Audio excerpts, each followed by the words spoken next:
അസ്സലാമു അലൈക്കും. പുതിയ വീഡിയോയിലേക്ക് എല്ലാവർക്കും സ്വാഗതം. ഞാൻ ഇന്ന് ഉണ്ടാക്കിയത് യമനി മന്തിയാണ്. നമുക്ക് എത്ര തിന്നാലും മതി വരില്ല. അത് മാത്രമല്ല ഒരു ഇങ്ങനെ ക്ഷീണമോ കാര്യമോ ഒന്നും ഉണ്ടാവില്ല. ഓവറായിട്ടൊന്നും അതിൽ ചേർക്കുന്നില്ല. ഇതിൽ ഒരു കോഴി, ഒരു ഫുൾ കോഴി നമുക്ക് ആവശ്യമുള്ള അത്ര പീസാക്കാം. പിന്നെ അതിൽ 1.5 ടീസ്പൂണ് കുരുമുളക്, 1.5 ടീസ്പൂണ് മല്ലി, 1.5 ടീസ്പൂണ് ചെറിയ ജീരകം, 2 വെളുത്തുള്ളി അല്ലി, കുറച്ച് മഞ്ഞ കളറിന് അതിൽ സാഫ്രോണിൻ്റെ പൗഡർ എടുക്കുന്നത്. പക്ഷെ നമ്മൾ മഞ്ഞ കളറ്, ഫുഡ് കളർ മഞ്ഞ, ബുഷിൻ്റെ കളറ് മഞ്ഞ കളറ് ഒരു 1/4 ടീസ്പൂണ്. പിന്നെ ഉപ്പ്. പിന്നെ ഇതെല്ലാം കൂടി ഒന്നായിട്ട് പൊടിച്ചെടുത്തിട്ട് ഒരു പാത്രത്തിൽ ഇടുക. എന്നിട്ട് നമ്മൾ ഒരു 2 ആവശ്യത്തിന്, ഇത് കുഴയുന്ന ആവശ്യത്തിന് പിന്നെ നമ്മൾ ഒലിവ് ഓയിൽ എടുക്കുക. ഞാനിപ്പോൾ ഒലിവ് ഓയിൽ ഇവിടെ ഇല്ല, അത് കാരണം സൺഫ്ലവർ ഓയിൽ എടുത്ത്. അപ്പോൾ ഈ ഓയിൽ ഇതിൽ ഒഴിച്ച് മിക്സ് ചെയ്ത് ഉപ്പും കൂടിയും കൂട്ടി മിക്സ് ചെയ്തിട്ട് ഫ്രിഡ്ജിൽ നമുക്ക് ഒരു നൈറ്റ് ഫുള്ള് വെക്കുന്നത് നല്ലത്. കഴിഞ്ഞ പ്രാവശ്യം ഞാൻ നൈറ്റ് ഫുള്ളാണ് വെച്ചത്. ഈ പ്രാവശ്യം ഇപ്പോൾ സമയമില്ല, അപ്പോൾ ഒരു 4-5 മണിക്കൂറെങ്കിലും വെക്കുക. ബാക്കി അടുത്ത ആഴ്ച. വളരെ നൈസായിട്ട് കട്ട് ചെയ്ത ഉള്ളി, അത് കുറച്ച് ഒലീവ് ഓയിൽ ഒഴിച്ചിട്ട് പിന്നെ നല്ലോണം ഒന്ന് വഴറ്റിയെടുക്കുക.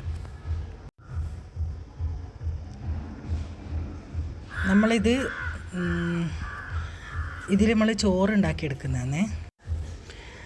നല്ലപോലെ ഒന്ന് വഴന്നോട്ടെ. പിന്നെ വേഗം വഴന്ന് കിട്ടാൻ വേണ്ടിയിട്ട് വരുന്നുള്ളൂ ഉപ്പിട്ട് കൊടുത്താലും മതി. ഇതിന് നമുക്ക് വേണ്ടത് കുറച്ച് ക്യാപ്സിക്കം, പിന്നെ കുറച്ച് ഇഞ്ചി വെളുത്തുള്ളി ചതച്ച് ഇട്ട് കൊടുക്കുക, അല്ലെങ്കിൽ പിന്നെ ചെറിയ കഷ്ണാക്കിയിട്ട് ഇട്ട് കൊടുത്താലും കുഴപ്പമൊന്നുമില്ല. കുറേയൊന്നും വേണ്ട. ഏകദേശം ഒരു വലിപ്പമുള്ള 2 വലിയ ഉള്ളി. പിന്നെ നമ്മളിതിൻ്റെ മസാലകൾ ചെറിയ ജീരകം, തക്കോലം, ജാതിക്ക, പിന്നെ കാര്യമായിട്ട് വേണ്ടത് നമ്മൾ മല്ലിയില്ലേ, അതാണ് വേണ്ടത്. പിന്നെ ഗ്രാമ്പു, ഇതെല്ലാം നമ്മൾ ഇതിലിട്ട് കൊടുക്കുക. എന്നിട്ട് ഒരു നല്ലൊരു മണം വരുമല്ലോ, അതുവരെ ഇതൊന്നും വഴറ്റിയെടുക്കുക. ലോ ഫ്ലെയിമിൽ വഴറ്റിയെടുക്കുക. പിന്നെ അതിൻ്റെ കൂടെ നമ്മൾ പട്ടൻ്റെ ഇലയില്ലേ, ഗ്രാമ്പു അല്ല പട്ടൻ്റെ ഇല, അതുകൂടി ചേർത്ത് കൊടുക്കുക. പിന്നെ ഉണക്ക് നാരങ്ങയില്ലേ, അത് 2 ചേർത്ത് കൊടുക്കുക. ഏകദേശം ഒരു വലുപ്പമുള്ള ക്യാപ്സിക്കം, പിന്നെ അതും നീളത്തിൽ നമ്മൾ പച്ചമുളക് കട്ട് ചെയ്യും പോലെ കട്ട് ചെയ്തിട്ട് അത് ഇട്ട് കൊടുക്കുക. എന്നിട്ട് നല്ലോണം ഒന്ന് വഴറ്റിയിട്ട് എടുക്കുക. എല്ലാവരും ഉണ്ടാക്കി നോക്കണേ, നല്ല അടിപൊളി ടേസ്റ്റാണ്. ഒരു തവണയെങ്കിലും ഉണ്ടാക്കി നോക്കുക എല്ലാവരും. പിന്നെ മസാലകളൊന്നും കൂടിപ്പോറേ, ഇല്ല കറക്റ്റ് അളവായിരിക്കണം. കുറച്ച് കുറഞ്ഞു പോയാലും കുഴപ്പമില്ല, കൂടിപ്പോറ്. ഇത് ഏകദേശം വഴന്ന് വന്നിട്ടുണ്ട്. ഇനി നമ്മൾ ഇതിലേക്ക് ചേർത്ത് കൊടുക്കുന്നത് പിന്നെ കുറച്ച് ഉപ്പ് ചേർത്ത് കൊടുക്കുക. പിന്നെ ബസ്മതി റൈസ് അത് ചേർത്ത് കൊടുക്കുക. നമ്മൾ പച്ചരി പോലത്തെ അരിയല്ല, പിന്നെ നമ്മൾ ചോറ് വെക്കുന്ന അരിയില്ലേ, ആ അരിയാണ് ഇതിന് വേണ്ടത്. പിന്നെ അത് വേവാൻ പാകത്തിനുള്ള വെള്ളം, കുറേ വെള്ളം വേണ്ട. എന്നുവെച്ചാൽ നമ്മൾ ഇതുപോലെ പൊതിഞ്ഞെടുക്കുന്നുണ്ട്. ഇത് വട്ടച്ചെമ്പ് നിർബന്ധമാണ്. ഇത് കുക്കറായതുകൊണ്ട് നമുക്ക് കുറച്ചൊരു പ്രശ്നമുണ്ട്. പിന്നെ ഇത് നമ്മളൊന്ന് കവർ ചെയ്തെടുക്കാൻ കുക്കറിൻ്റെ പിടിയുള്ളത് കൊണ്ട് കുറച്ച് വിഷമാണ്. അപ്പോൾ വട്ടച്ചെമ്പാകുമ്പോൾ സൂപ്പറാണ്. ഇത് ഫോയിൽ പേപ്പർ കൊണ്ട് ഇതുപോലെ പൊതിഞ്ഞെടുക്കുക. വെള്ളം, ചോറ് വെക്കുന്ന വെള്ളം ആ അരിക്ക് സമമായിട്ട് മാത്രം വെച്ച് കൊടുക്കുക, അതിൻ്റെ കൂടുതൽ വേണ്ട. എന്നുവെച്ചാൽ നമ്മൾ ചിക്കന് ഇതിൻ്റെ മേലെ നിറയെ ഓൾസ് ഇട്ട് കൊടുക്കും. എന്നിട്ട് നമ്മൾ മസാല പുരട്ടി വെച്ച ചിക്കൻ ഉണ്ടല്ലോ, അത് ഈ ഫോയിലിൻ്റെ മേലെ വെച്ച് കൊടുക്കുക. അപ്പോൾ ആ ചിക്കൻ്റെ വെള്ളം അങ്ങോട്ട് ഇറങ്ങിപ്പോവും.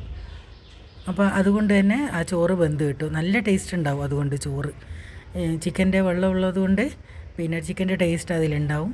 പിന്നെ ചിക്കന് നല്ല എന്താ പറയുക, നല്ല പഞ്ഞി പോലെ നല്ലോണം വെന്ത് കിട്ടുകയും ചെയ്യും. നല്ല സ്പോഞ്ച് പോലെ ഉണ്ടാവും ചിക്കൻ.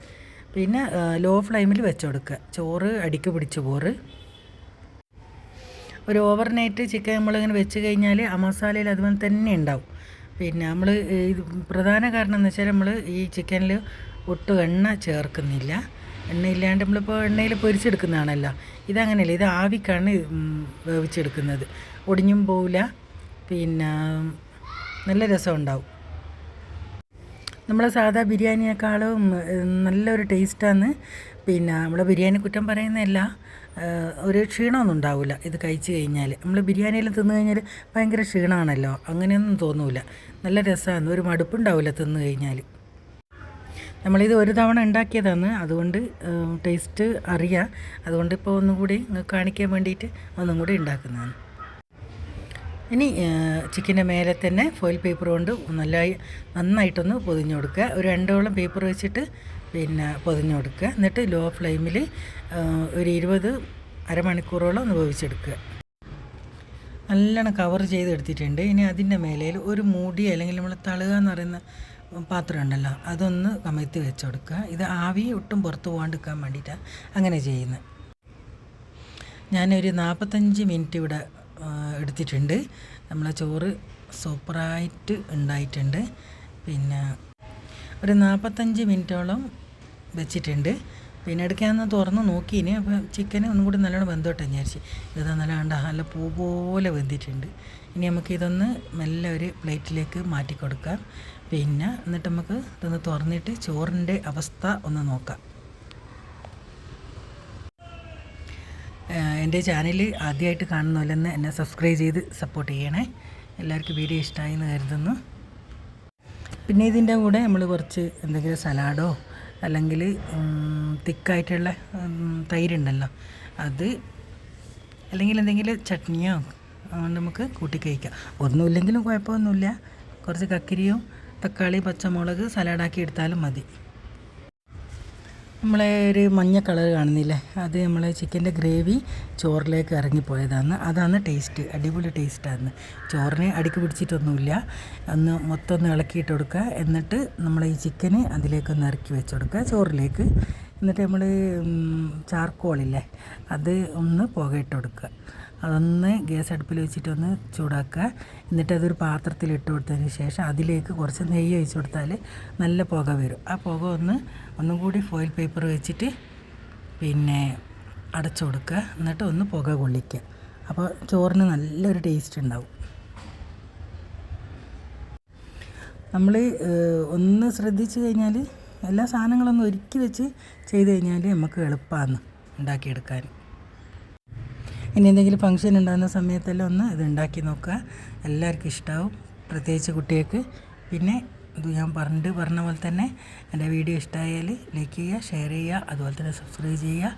ഇനി അടുത്ത വീഡിയോ കാണുന്നവരെ ബൈ, താങ്ക് യു.